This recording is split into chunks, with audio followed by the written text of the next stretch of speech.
ఇదివరకు లేనటువంటి ఒక దౌర్భాగ్య పరిస్థితి ఇప్పుడు ఆంధ్రప్రదేశ్కి వచ్చింది. అధికారులు కానీ మీడియా కానీ ఎవరైనా సరే వాళ్ళు ఇప్పుడు ఏదో ఒక ముద్రేసి కూర్చోవాలి, వేసుకోకపోయినా వేసేస్తారు అంతే. వాళ్ళు జాగ్రత్తగా చేయాలనుకున్నా సరే న్యూట్రాలిటీని అంగీకరించరు. ఎవరికి నచ్చినట్టు, ఇప్పుడు తెలుగుదేశానికి నచ్చినట్టు చేయలేదంటే వాడు వైసీపీ వాడు, వైసీపీకి నచ్చినట్టు చేయకపోతే వాడు తెలుగుదేశం వాడు, అంతే తప్పించి వాడి డ్యూటీ వాడు చేయనియరు. ఆంధ్రప్రదేశ్కి పట్టిన దౌర్భాగ్యం అది. ఇప్పుడు అనంతపురం తర్వాత పల్నాడు ఎస్పీలని గతంలో మార్చి కొత్త వాళ్ళని వేశారు. ఇప్పుడు వాళ్ళ వల్లనే ఈ హింసాకాండ అంతా జరిగింది. తిరుపతిది కానీ ఈ 3 చోట్ల హింసాకాండాలకు కారణం వాళ్ళ వల్లనే అన్నటువంటి కోణంలో సాక్షి రాసుకొచ్చింది.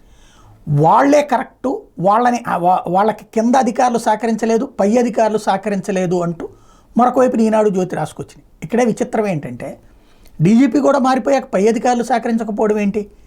కింద స్థాయిలో సహకరించకపోతే యాక్షన్ ఎందుకు తీసుకోలేకపోయారు? కరెక్ట్గా రాయాలంటే ఏం జరిగింది? చివరి నిమిషంలో మారిస్తే అప్పటికప్పుడు పట్టు రావడం కష్టం. అందువల్ల జరిగినటువంటి పరిణామాలు, దాన్ని అడ్వాంటేజ్గా తీసుకుని హింసాకాండకి పెట్టిరేగిపోయారు.